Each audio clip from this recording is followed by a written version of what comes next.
చెప్తా. ఇప్పుడు సార్ ఇక్కడ గౌరవ ముఖ్యమంత్రి వర్యులు రేవంత్ రెడ్డి గారు ఏదైనా దురుద్దేశంతో అన్నాడా, లేకపోతే ప్రజలు హటేటటిగిట్ ఏమని అన్నాడా, లేకపోతే ప్రజల ఇంట్రెస్ట్లు కాదని చెప్పి ఏమని అన్నాడా? ఎవరైతే చెరువులని కబ్జా చేస్తుండ్రో, ఎవరైతే ఇష్టం వచ్చినట్టు వ్యవహరించిండ్రో వాళ్ళు రాక్షసుడు లెక్క వ్యవహరించినటువంటి తీరుకి ఇంకొక రాక్షసుడు లెక్కనే మా హైడ్రా జవాబు చెప్తుంది అనేటటువంటి ఒక ఉద్దేశము, ఒక భావన వచ్చేటటువంటి దాంతో ఆయన మాట్లాడడం జరిగింది. హిట్లర్ ఫర్ ల్యాండ్ గ్రాబర్స్ అని అనొచ్చు. But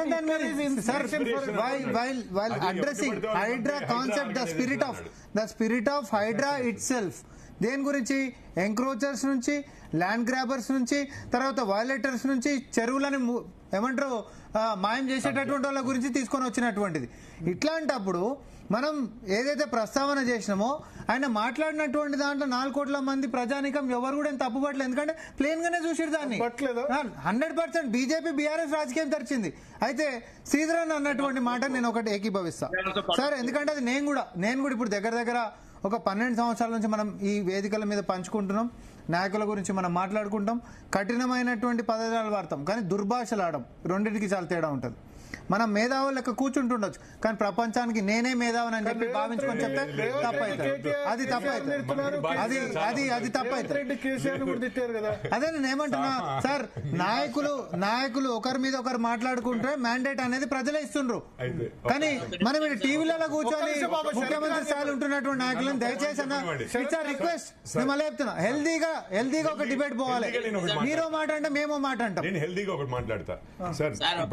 హిట్లర్ తో సార్ 10 సెకండ్స్ హిట్లర్ తో ఇన్స్పిరేషన్ తీసుకుని హైడ్రా లాంటిది ఎవరిని పడితే వాళ్ళని చంపే ఆర్గనైజేషన్ నేను పెట్టాను అనే బదులు బెదిరించదలుచుకుంటే సార్, ఇప్పుడు రేవంత్ రెడ్డి గారు ఇప్పుడు గుడ్లు బీకి గోళీలు ఆడుకుంటా, లేకపోతే పండబెట్టి తొక్కి పేగులు తీసి మెడలో వేసుకుంటా, లేకపోతే ఇట్లాంటివి ఉన్నాయి చూసారు.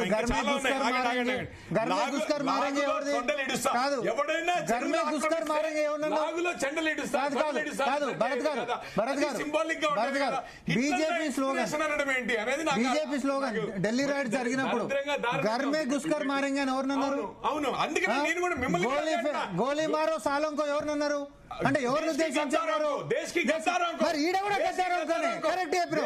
ఈడ కూడా గద్దారు అనుకే నీకు బుర్రలేక అర్థం కాకపోతే మేమేం చేయాలి కదా దాన్ని? ఈడ కూడా గద్దారోళ్ళకే చెప్పింది. ఎవడైతే చెరువులను కబ్జా చేసిండో వాళ్ళనే అన్నాం కదా. మీరెందుకు ఉలికి పడుతున్నారు? కబ్జా చేసేమేమి? నేను ఇంతకుముందే అన్నా, నువ్వు కబ్జా చేయకపోతే ఉలికి పడు ఎందుకు? భాష ఎట్లుంటుందో చూడండి. శరత్ గారు అజ్ఞాని అన్నందుకు విరుచుకుపడ్డారు. బుర్రలేక నీకు అర్థం కాక నేను మాట్లాడుతుంటే అని నా పక్కన ఉండే మాట్లాడతాడు. ఇక అదే అంటున్నా కదా, ఇప్పుడు నువ్వు అన్నటువంటి మాటలకి ఇప్పుడు ఢిల్లీలో అట్లా ఉంటది వీళ్ళ ఎంపీ బీజేపీ ఎంపీ గోరిమాలో సారంకో అని చెప్పి మాట్లాడి పక్కనే ఉన్నా నువ్వు దేశంలో మాట్లాడతావు. బుర్ర లేకుండా అజ్ఞాని అనే పదాన్ని, గర్మే గుస్కర్ మారేంగే అని చెప్పి ఒక కమ్యూనిటీని పట్టుకున్నాడు. చెప్పి గద్దారంకో అన్నాడు. కరెక్ట్. మరి ఈడ కూడా గద్దారు అనుకోనే కదా, ఈడ కూడా గద్దారు అనుకోనే కదా అన్నది. ఒక్క నిమిషం శరత్ గారు చాలా చెప్పండి. మాట్లాడాలి శరత్ గారు చెప్పండి. సార్ మీరు వాడిన భాష ఏమి తప్పు లేదని సామ రామ్మోహన్ రెడ్డి గారే ఒప్పుకున్నారు. ఎందుకంటే వారు నన్ను అన్నారు. తప్పు లేదనే భావన వాళ్ళకుంది. అజ్ఞాని అనేది అన్పార్లమెంటరీ వర్డ్ కాదండి ఒప్పుకుంటున్నాడు. అజ్ఞాని అనేది అన్పార్లమెంటరీ వర్డ్ కాదంటే అలా నన్ను అనిపిస్తాను ఉన్నట్టుంది. అలా నన్ను అనిపిస్తుంది. హిట్లర్ గురించి చర్చిద్దాం, అజ్ఞాని వద్దు. ఎస్ శరత్ గారు చెప్పండి సార్. ఇప్పుడు ఒక విషయం సార్,